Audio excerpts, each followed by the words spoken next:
આમ તો ભાજપના નેતાઓના ભાષણમાં તમે એવું સાંભળ્યું હશે કે અમે નાના વેપારીઓને ધંધો કરવા માટે પ્રોત્સાહન આપીશું, તેમનો વિકાસ કરવા માટે મહેનત કરીશું. પણ તંત્ર જાણે આ વાતને ગોળીને પી જાય છે. વડોદરામાં નાના વેપારીઓએ તંત્રથી કંટાળી પોતાના લારી ગલ્લા પર પ્રધાનમંત્રી મોદીના ફોટા લગાવી દીધા છે, જેથી પાલિકા તંત્ર હેરાન ન કરે. શું છે આખો મામલો જાણીશું આપણા વિડીયોમાં. નમસ્કાર, આપની સાથે હું છું કરણ.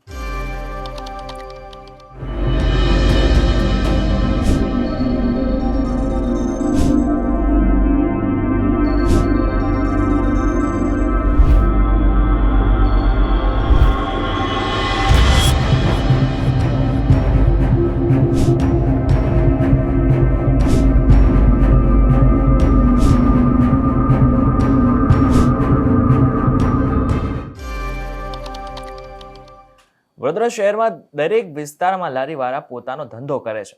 જો કે પાલિકા દ્વારા આમાં પણ વહાલા દવલાની નીતિ અપનાવવામાં આવે છે અને કેટલાક લારી ધારકોને વારંવાર હેરાન કરવામાં આવે છે.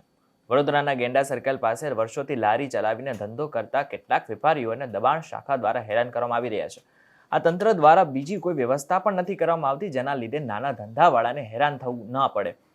આ લારીવાળાએ કંટાળી હવે ગેંડા સર્કલથી 500 મીટરની પણ વધારે દૂર આજે પોતાની લારી ચલાવી. 35 દિવસ ધંધો બંધ રાખ્યા પછી આજે પોતાના ધંધાની શરૂઆત કરી અને લારી પર વડાપ્રધાન નરેન્દ્ર મોદીનો ફોટો લગાવ્યો, જેથી કરીને કોઈ તેમની લારી હટાવી ન શકે.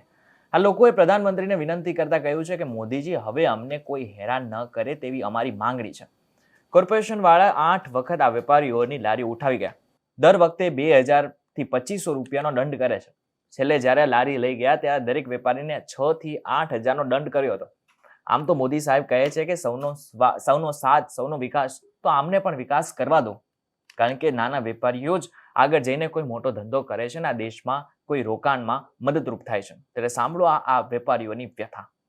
વડોદરા શહેરની અંદર તમે દરેક વિસ્તારોમાં જશો તો માનનીય વડાપ્રધાન સાહેબનું જે પોસ્ટર લગાવીને સ્વનિધિ યોજના હેઠળ લોન આપવાની જ્યારે વાત થતી હોય ત્યારે જે કહેવાય છે કે ગેંડા સર્કલ પાસે આવેલ કેટલા 9 લારી ધારકો છે, આ 9 લારી ધારકોને કંઈક ને કંઈક રીતે હેરાનગતિ કરવામાં આવી રહી હતી અને વડોદરા કોર્પોરેશન વારંવાર જે કહેવાય છે કે દબાણ શાખાની ટીમ મોકલી અને આ લોકોને હેરાન પરેશાન કર્યા હતા. આજે 3 મહિનાથી આ લોકો પોતે ધંધા રોજગારથી કહેવાય છે કે તમામ રીતે ભાગી પડ્યા હતા. ત્યારે આજે જે કોર્પોરેશનના નિયમ પ્રમાણે જે કહેવાય છે કે 500 મીટરથી દૂર કોઈ પણ સર્કલથી દૂર લગાવી જોઈએ તેવી વાત હતી. ત્યારે આજે ઘણા દૂર અમે લોકોએ આ લોકોને લારી ધારકોને અહીંયા ગાડી લારીઓ મુકાવી છે અને જે કહેવાય છે કે જે પણ આ લોકોથી ભૂલ થઈ હતી તે ભૂલ માટે વડોદરા મ્યુનિસિપલ કમિશનર સાહેબ દિલીપ રાણા સાહેબ પાસે માફીપત્ર પણ આપ્યું છે.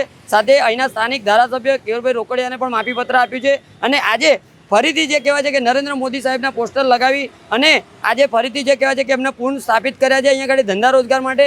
અને માનનીય વડાપ્રધાન જ્યારે સ્વનિધિ યોજના હેઠળ દરેક લારી ધારકોને લોન આપતા હોય ત્યારે ખાસ કરીને માનનીય વડાપ્રધાન સાહેબને અમે વિનંતી કરીએ છીએ, સાથે સ્થાનિક ધારાસભ્યો સાથે સ્થાનિક જે પણ જવાબદાર વ્યક્તિઓને વિનંતી કરીએ છીએ કે કોઈ પણ લારી ધારકોને કોઈ પણ રીતે હેરાનગતિ ન થાય તેનું ખાસ કરીને ધ્યાન રાખવું જોઈએ.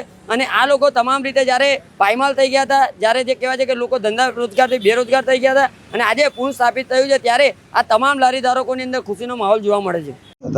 ત્યાંથી કોર્પોરેશનનો જે પરિપત્ર ગેંડા સર્કલથી 100 મીટર દૂર અમે એનાથી 500 મીટર દૂરી પર ધંધો ચાલુ કરી રહ્યા છે. 1 મહિના 6 દિવસથી અમારી લારીઓ બંધ રાખી અને બધું સામાન લઈ ગયેલા. એને કોર્પોરેશન શ્રી દિલીપ રાણા સાહેબને માફીપત્ર લખીને આપવામાં આવ્યું છે, ધારાસભ્યને માફીપત્ર લખીને આપ્યું છે અને અમને અહીંયા હેરાનગતિ ના કરે, અમે ટ્રાફિકનું પણ ધ્યાન રાખીશું. દરેક રીતે કોકને તકલીફ ના પડે એ પૂરેપૂરી અમારી જવાબદારી છે. આ બાબતને લઈને તમારું શું કહેવું છે અમને કોમેન્ટ કરીને ચોક્કસથી કહેજો. વિડીયો થકી તમને કોઈ માહિતી મળી તો વિડીયોને લાઈક અને શેર જરૂરથી કરજો તથા આવા જ અન્ય સમાચારો માટે અમારી ચેનલ નિર્ભય ન્યૂઝને સબસ્ક્રાઇબ કરવાનું ભૂલશો નહીં. આભાર.